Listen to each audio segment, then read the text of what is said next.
Hi guys, welcome to investing with Dhan. तो आज के इस वीडियो में मैं आपको म्यूचुअल फंड सिलेक्शन से रिलेटेड कुछ ऐसी सच्चाई बताऊंगा जिसके बारे में कोई भी बात नहीं करता।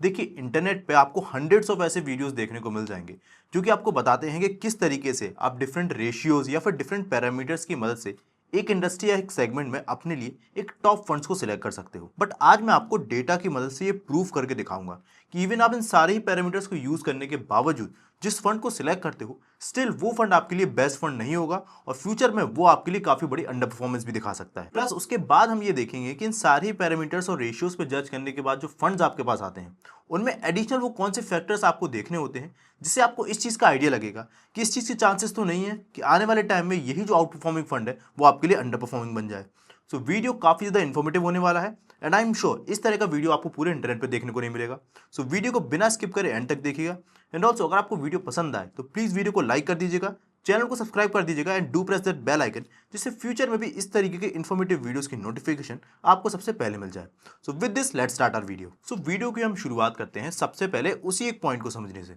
जिसके बारे में वीडियो के स्टार्टिंग में हमने डिस्कस किया था कि even after applying all the strict parameters जो टॉप फंड आप सिलेक्ट करते हो, there are high chances that same fund might not be the best fund for you. और इसके लिए मैं एग्जांपल लूंगा Motilal Oswal mid cap fund का।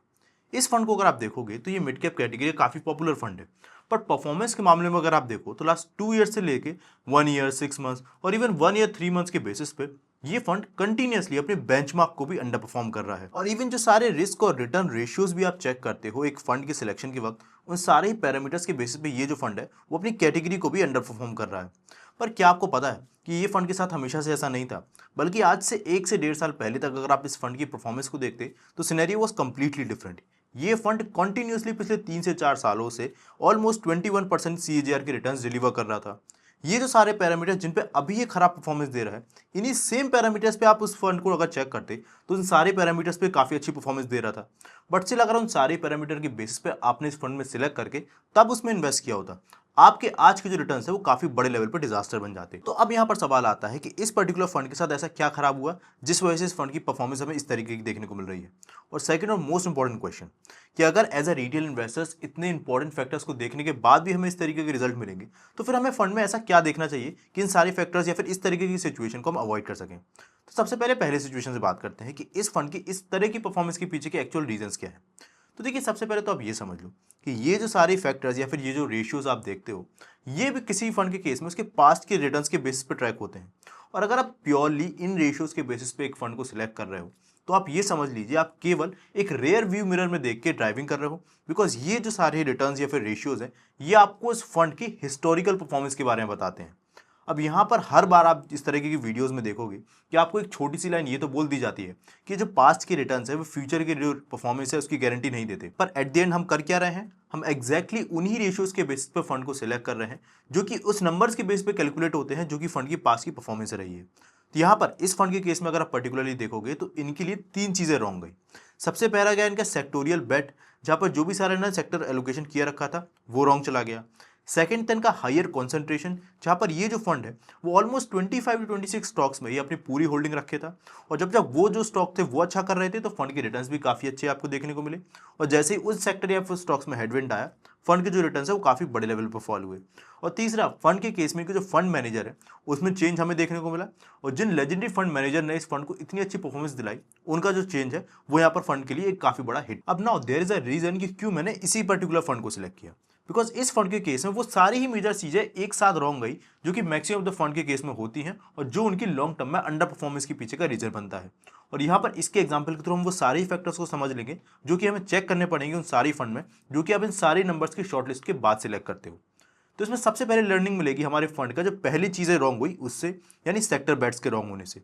देखिए, सेक्टोरियल एलोकेशन किस तरीके का होता है कि हर एक mutual fund maximum to maximum 4, 5 या फिर 6 सेक्टर्स में अपना एलोकेशन रखता है और कभी भी सारे सेक्टर्स पे बेट नहीं लेता। अब मार्केट में जो डिफरेंट सेक्टर्स या स्टॉक्स होते हैं ना, वो मीन रिवर्जन की थ्योरी पे वर्क करते हैं। मीन रिवर्जन मतलब कि एक सेक्टर या स्टॉक आज अगर वो 1 से 2 साल या 3 साल अंडर परफॉर्मेंस या ओवर अंडर परफॉर्मेंस की जगह ओवर परफॉर्मेंस दिखाता है, यानी काफी अच्छी परफॉर्मेंस दिखाता है, तो वो कभी ना कभी वापस से उस अच्छी परफॉर्मेंस के बाद रिवर्ट बैक टू मीन होगा, या फिर उसमें डाउनफॉल भी आएगा और उसमें आपको अंडर परफॉर्मेंस भी देखने को मिलेगी। और ये ऑलमोस्ट हर सेक्टर और स्टॉक के साथ होता है। जहां पर अगर आप 2024 का एग्जाम्पल लो, तो 2024 में मेजरली 6 सेक्टर्स ने आउट परफॉर्म किया था।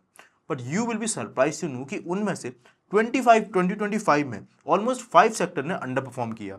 सेम चीज जिन सेक्टर्स ने 2024 में अंडर परफॉर्म किया था, लाइक फाइनेंशियल सेक्टर्स हो गए या एनर्जी सेक्टर हो गया, सेम सेक्टर ने 2025 में काफी अच्छे रिटर्न्स दिए। तो ऐसे में हमेशा आपको ये देखना पड़ेगा कि जिस फंड में आप इन्वेस्ट कर रहे हो उसकी सेक्टोरियल बेट कैसी है। अब इसमें आपको क्या देखना है वो मैं आपको बताता हूँ। तो देखिए, जैसा हमने डिस्कस किया कि हर एक major mutual fund mostly 5 to 6 sectors में अपना मैक्सिमम एलोकेशन रखता है और बाकी सेक्टर में थोड़ा बहुत डाइवर्सिफाई कर देता है।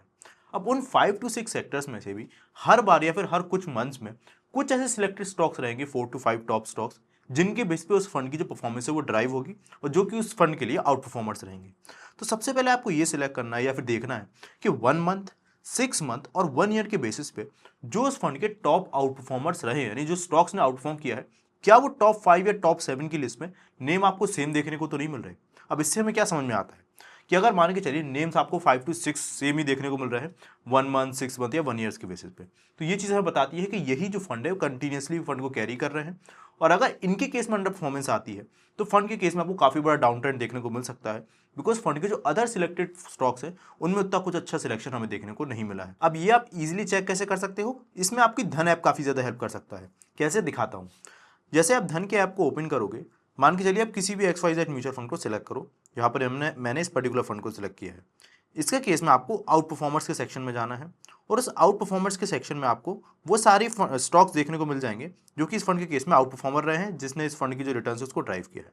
यहाँ आपको देखना है ऊपर फंड परफॉर्मेंस के बेसिस पे, 1 ईयर के बेसिस पे, 6 मंथ्स के बेसिस पे और 1 मंथ के बेसिस पे कहीं वो आउट परफॉर्मर फंड्स मेजरली आपको टॉप 5 या टॉप 7 में सेम देखने को तो नहीं मिल रहे। जैसे इस फंड में अगर आप देखोगे तो ये जो नाम है आपको मोस्टली डिफरेंट देखने को मिलेंगे, यानी वो प्रॉब्लम आपको इधर देखने को नहीं मिलेगा। अब इस तरीके के इंसाइटफुल इंटरेस्टिंग डेटा आपको धन ऐप पे देखने को मिल जाएगा और यहाँ से अपनी SIP भी आप ओपन कर सकते हो। तो धन ऐप का लिंक मैंने आपको डिस्क्रिप्शन बॉक्स में दे दिया है, वहाँ से आप उसको डाउनलोड कर सकते हो। अब इसके बाद सेकंड चीज़ आपको ये चेक करनी है कि उस फंड की जो परफॉर्मेंस है वो क्वार्टरली बेस पे कंसिस्टेंट है या नहीं। और इसमें आपको ये चेक नहीं करना कि क्या वो फंड क्वार्टर बेस पर टॉप बना हुआ है कि नहीं, केवल आप इतना चेक करिए कि जिस कैटेगरी से वो फंड बिलोंग करता है। फॉर एग्जाम्पल अगर वो फ्लेक्सी कैप कैटेगरी का फंड है तो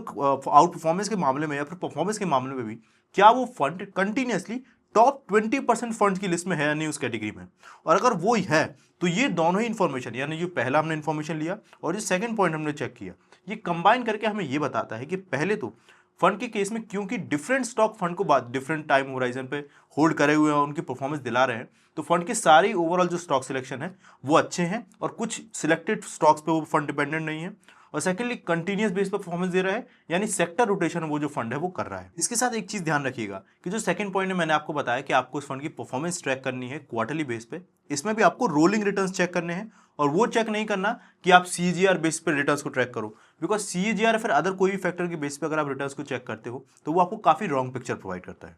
other than this third point पे अगर हम आए तो इस पे हम सेकंड पॉइंट जो हमारा मोतीलाल ओसवाल का नेगेटिव था उससे उठाएंगे, जहां पर उसके केस में कॉन्सेंट्रेशन रिस्क आपको काफी ज्यादा देखने को मिल रहा था और जो 25-26 स्टॉक्स में वो अपना सारा कॉन्सेंट्रेशन रखे हुए थे, जैसे ही वो बेट्स फंड की रॉन्ग गई, फंड के केस में काफी बड़े लेवल पे रिटर्न्स फॉल हुए।